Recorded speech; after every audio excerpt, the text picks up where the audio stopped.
The first rise of Comus over the Calixis sector lay buried in the minds of those who endured it, entombed under a silence that held fast across centuries. This was not the muting of ignorance, but the sealed lips of witnesses who had felt the shadow pass over their world and understood that giving it voice might call it again. They called it many things: the Tyrant Star, the Black Sun, the Hereticus Tenebrae, each title a shard of meaning broken from a greater whole, each worn smooth by repetition until it became a prayer or a curse. To the lexicographers of the Administratum, it could be described only through the crude language of stellar mechanics, a black dwarf that defied the end of its life, an object whose emissions shunned the known spectrum, a remnant without age that yet intruded upon the living firmament. Yet no calculation could explain how it arrived without trajectory, without herald. It did not appear in the sky. It entered, reshaping the constellations with an authority beyond light or time. Stars that had held their place since the Emperor's youth were erased from sight in an instant, the heavens made new by an intruder that offered no origin. The oldest fragments of the Propheticum Hereticus Tenebrae speak of its coming in terms of an opened threshold, a door unmarked by mortal eyes. Its emergence in real space came without warning, and with it an invisible pressure that pressed against the minds of all who beheld it. Choirs trained to endure the psychic tides of the warp faltered into silence.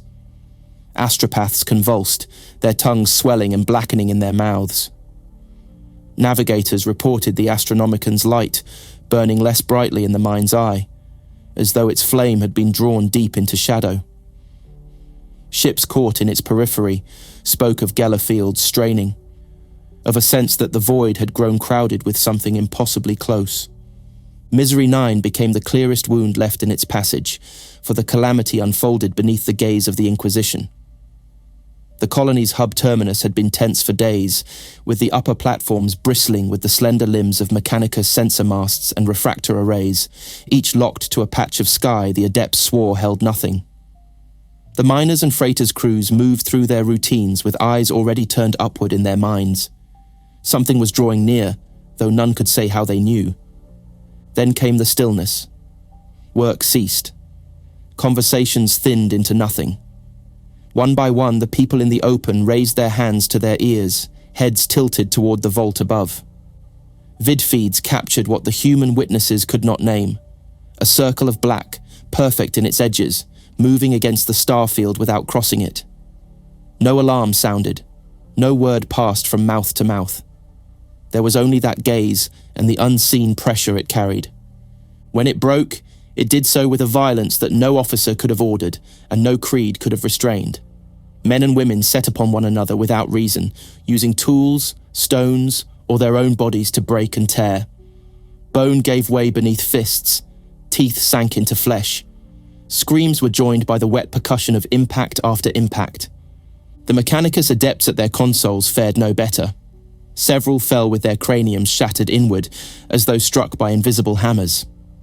Augmetics fused and spat molten slag into the faces they had been meant to enhance. Instruments buckled under the weight of data they could not interpret, their machine spirits shrieking in short, panicked bursts of static before falling into looping fragments. Inquisitor Hulk of the Tenebrae Collegium stood among them in those final moments before the breach.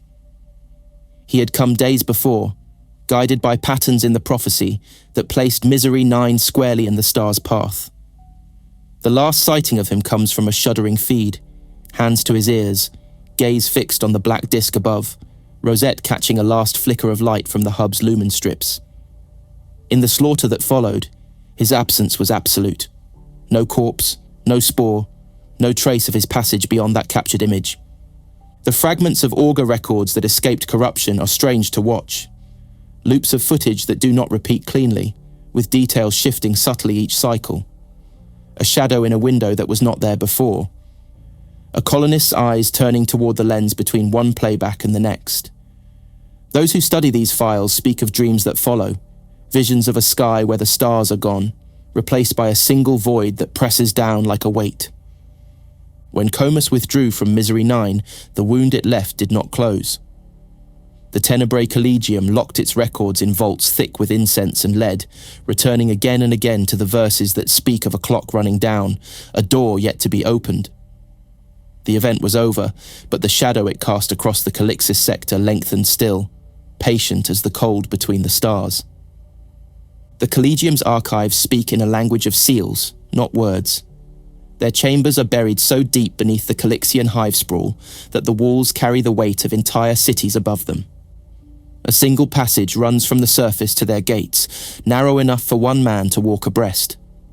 Here, the air is metallic with the taste of incense and machine oil, a mingling of worship and war readiness.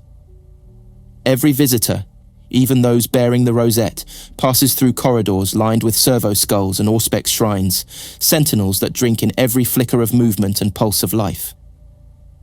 The Tenebrae Collegium is a gathering without equal in the Inquisition. Most ordos tolerate schism within their ranks, yet here the divisions are sharpened into doctrine. To hold membership is to swear that the Hereticus Tenebrae prophecy is not a relic to be catalogued, but a living mechanism that will one day complete itself. Its adherents carry the certainty that Comus is more than a phenomenon. They speak of it as an intent, a will that moves across the void with purpose. In the days after Misery 9, the Collegium was no place for the unprepared. The survivors of the investigation returned hollow-eyed, their reports halting and uneven. Tech adepts brought charred slates and crystalline memory cores, half their contents burnt away by whatever pulse had scoured the colony's augurs. In chambers lit only by the glow of data pylons, robed figures bent over these fragments, drawing connections with the obsessive patience of those who believe each missing line is another step toward an apocalypse they are sworn to prevent. The name of Hulk was spoken often in those days, though not in grief. He had been a senior voice within the Collegium, a man whose readings of the Propheticum traced arcs across entire star maps, aligning events centuries apart. His loss was a breach in their ranks, but it was also an addition to their ledger of proof. To die, or vanish, at the moment of Comus's gaze, was to become part of the pattern. From the highest chamber, the Magister Tenebris presided over the gathering. No record exists of his true name. In the Collegium, a master takes the mantle and erases the man who wore it before. He listened as agents recited their accounts. The perfect disk in the sky, the simultaneous collapse of bodies, the inexplicable surges and reversals in time-stamped recordings. One witness, a sanctioned psyker pulled from the ruins of Misery 9, spoke for less than a minute before his head snapped backward and a line of blood traced itself across the table. His heart had stopped mid-sentence. No one moved to help him. Oaths were renewed that day. They were not the cold recitations of formal service, but vows spoken in the low tones of those who expect to keep them at the cost of their own lives. Some pledged to hunt for the star's next appearance, following astropathic screams and warp-ripple anomalies into the most forsaken fringes of the sector. Others swore to the study of the prophecy itself, seeking in its layered verses a cipher that might predict the hour of return. A handful, the most dangerous in the eyes of their peers, vowed to prepare the sector for the possibility that Comus's next arrival could not be resisted at all. The Collegium's Great Hall remains as it was on that day. The banners of its constituent cells hang unmoving in the still air, their embroidered sigils dense with the iconography of calamities past. The floor is a mosaic of the Calixis sector's star map, inlaid with obsidian where each suspected visitation has been plotted. Misery 9 glitters there in deep ironstone, a wound sealed in black glass. No one knows when the Collegium will reconvene in full. Its agents scatter across Segmentum Obscurus, moving under cover of other duties, following trails that lead them through warp rift debris, dead pilgrim fleets, and star systems where the night itself seems to shift against the eye. Yet all of them carry the same oath in their marrow. When the black sun returns, they will be ready, or they will be first to fall beneath it. The Propheticum Hereticus Tenebrae has no single point of origin. Each verse, each fragment seems to have drifted into the Imperium from a different century, a different world, a different voice. Some are scratched in low Gothic on the backs of pilgrim charms. Others are transcribed from Vox broadcasts that cut into sanctioned frequencies for a few heartbeats before vanishing into static. A handful come from sources the Ordos refuse to name, locked behind seals that require both a Magister's imprimatur and the presence of a confessor to witness their unsealing. The oldest scrap in the Collegium's vaults is a sheet of plasteel worn thin at the edges, etched with lettering so deep the words can be read by touch. It was recovered from the wreckage of a Chartist vessel found derelict in the Golgena Reach more than 1,000 years ago. No crew remained, only scattered bones and the rusted husks of servitors frozen mid-task. The fragment bears the line: "When the black sun mounts the vault, the hourglass empties in silence." No historian has matched the hand that wrote it to any known culture. Other verses are less tangible. Choirs of astropaths have reported involuntary trances during which a single sentence repeats over and over in their minds, often in tongues they do not speak. In one recorded incident aboard the battleship Eternatus Vox, a full choir of 17 voices fell silent for 11 seconds, then intoned in unison. The tyrant watches from behind the glass of heaven.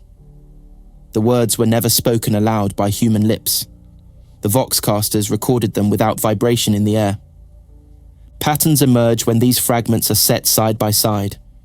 The Collegium's adepts chart them on walls of light, each verse a point of flame connected by strands of meaning. Certain numbers repeat, 7, 9, and 13 most often. Certain images recur with uncanny consistency: an empty hour, a door without hinges, a figure in chains whose shadow falls across the stars. More troubling are the references to locations within the Calixis sector that match worlds already touched by recorded warp anomalies. One verse, recovered from the ruins of a monastery on Dusk, stands apart in the minds of the Collegium's scholars. "He comes not to conquer, but to complete." The meaning of "he" remains debated. Some argue it is a metaphor for the star itself. Others point toward ancient accounts of a human presence within the heart of Comus, an entity glimpsed only in moments of psychic contact before the mind breaks. Those who have pursued this interpretation too far have often been found dead at their desks, eyes open and unseeing. Vox records related to the prophecy are preserved in echo chambers deep within the Collegium's halls. They are not played casually. Acolytes are warned that repeated exposure breeds not understanding, but a gradual dissolution of certainty in what is real. Yet the Magisters return to them again and again, leaning in close as if hoping to catch a nuance in the distortion, a whispered answer beneath the surface static. In these verses, the Collegium seeks more than warning. They seek a clock, an alignment of signs that will tell them when and where Comus will rise again. But the prophecy resists precision. Dates shift when calculated by different methods. Locations align, then fall apart under new evidence. It is as if the prophecy itself is alive, moving to remain unread until the moment it chooses to be fulfilled. Beyond the sealed halls, most of the Imperium never hears these words. To speak them without sanction is heresy. To believe them without proof is madness. Yet in the shadowed ports of the Calixis fringe, smugglers and void-born whisper fragments to each other when the void seems too still.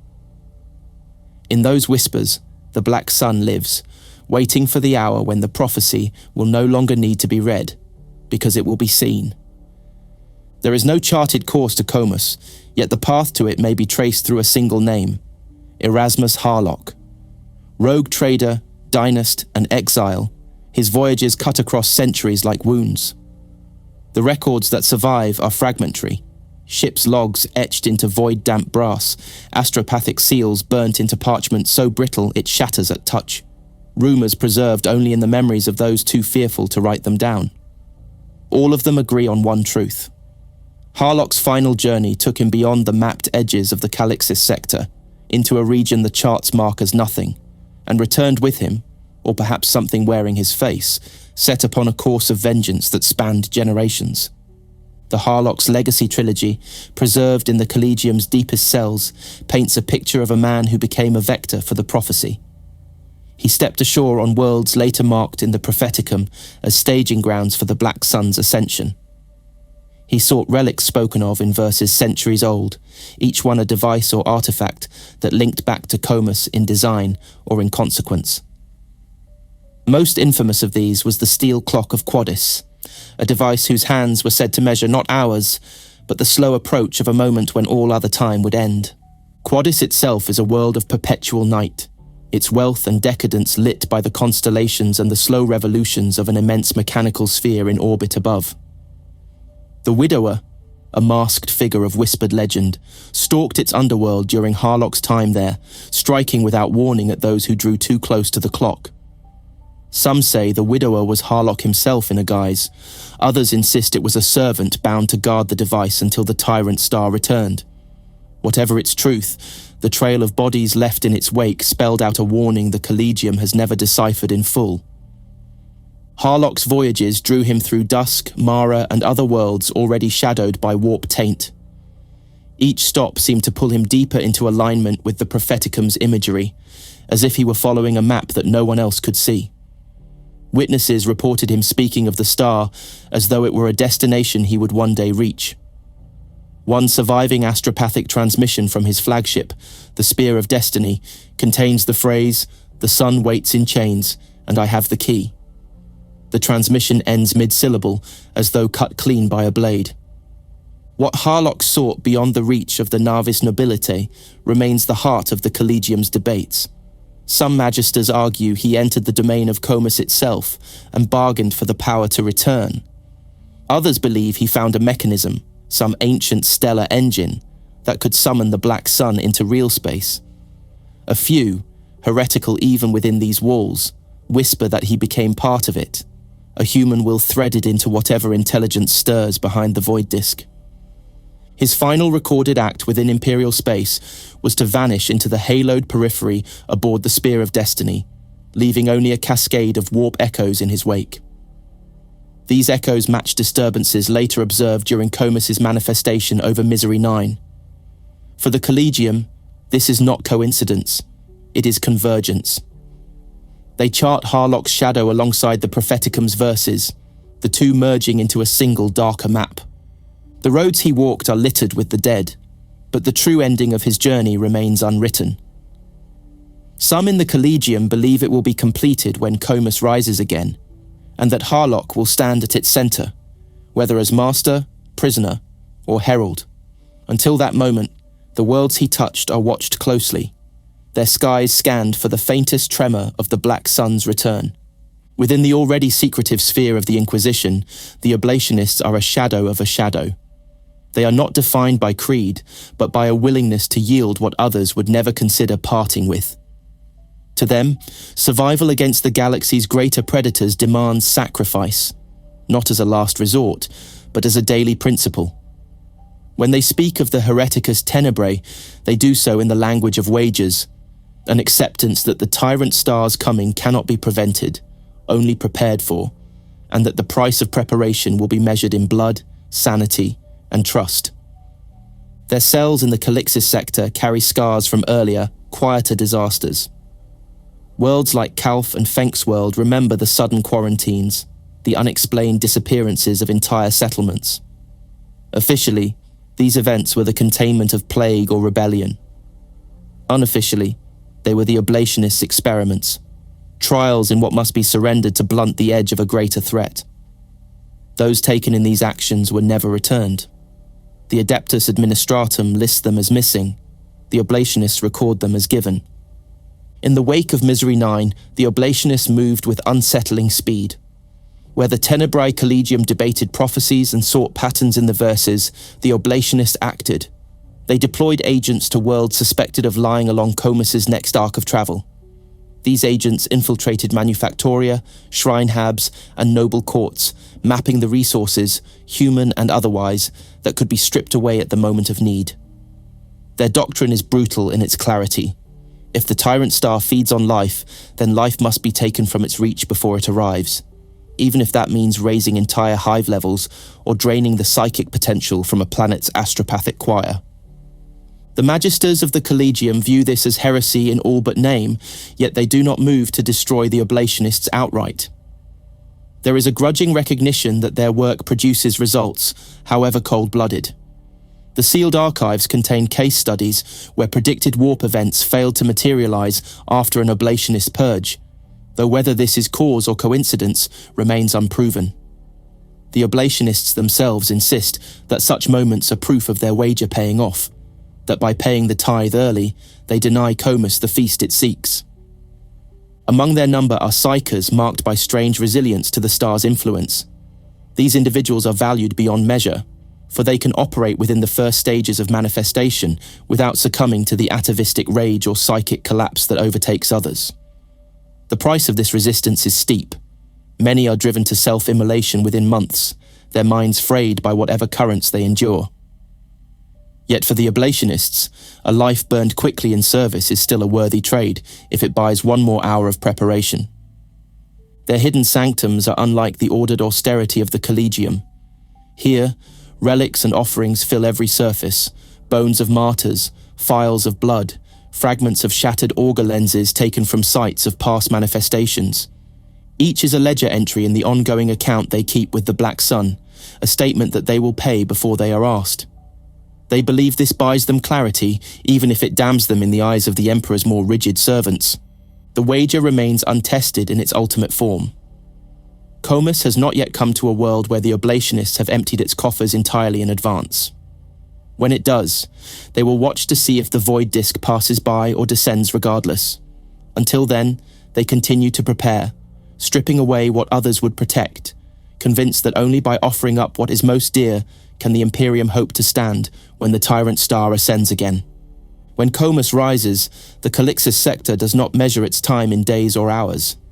It measures in the spacing between heartbeats. How many remain before the moment passes, or before everything ends? In the scattered vaults of the Tenebrae Collegium, in the hidden sanctums of the oblationists, in the sealed confessionals of the Ministorum, there is no debate on this point. The Black Sun does not linger. Its arrival is a pivot in the flow of history, and what happens in its presence is all that matters. Recorded manifestations show a singular truth. Each visitation rewrites the world beneath it. The physical marks vary: cracked ferrocrete, silenced vox relays, patterns scorched into polar ice. But the psychic wound is consistent. Survivors carry it in the dullness of their eyes, in the tremor of their hands, in the way they speak of time as though it has lost meaning. Adeptus Mechanicus Lex Mechanics have likened this to data corruption on a planetary scale, a wiping of unseen memory strata that leaves the mind adrift. The Collegium believes that each appearance accelerates a larger sequence, one hidden within the verses of the Propheticum. Their latest alignments suggest that the star's visitations are converging toward a single central point in the sector. Worlds already touched show signs of synchronicity, weather patterns bending into improbable harmonics, trade routes falling into cycles that match the intervals between known manifestations, even the subtle drift of orbital bodies shifting in rhythm to some greater invisible tide. The oblationists see the same convergence and call it inevitability. To them, this is the tightening of the noose, the narrowing of choices until only the prepared will survive. They have begun their largest wager yet, quietly emptying the human resources of vulnerable systems. Pilgrim fleets are redirected and never arrive. Tithes of psychers vanish before reaching Scholastica Psychana processing hubs. In the eyes of the wider Imperium, these are random losses in the machinery of a million worlds. In the eyes of the oblationists, they are stones laid on the altar ahead of the star's coming. What lies at the center of this pattern is a question that divides even the Collegium's most senior magisters. Some name it a final manifestation of Comus, an apocalyptic event that will not recede as before. Others believe it is a place, the heart of the mechanism that allows the star to step between the void and real space. There are even those who argue it is a being, perhaps the he spoken of in the prophecy, whose awakening will mark the end of the sequence. In the black archives beneath Solomon, there is a hololith frozen at the moment of Comus's zenith over Misery 9. The disk dominates the frame, perfect in its circumference, swallowing the heavens. For an instant, a filament of light can be seen within it, a structure, or the illusion of one, before the image shudders and corrupts. This filament appears again in records from Dusk, Mara, and Quadis, always in the same position, always in the same proportion, as if Comus were a constant window onto something vast beyond it. The Magisters who have studied these images for decades speak with the reverence of pilgrims describing a shrine. They believe that whatever stands beyond that void is the source, and that all the prophecy's imagery, the chained sun, the empty hour, the door without hinges, are metaphors pointing toward the moment it will break through. When that happens, the sector's remaining heartbeats will be few. The moment will not be met with armies arrayed in triumph, but with every oath sworn, every sacrifice made, every preparation carried out in shadows. Some will kneel, some will fight, some will vanish as Hawk did on Misery 9. The Black Sun will judge each by the weight of what they bring to that final hour. And above the Calixis sector, in the silence between one breath and the next, the vault will open.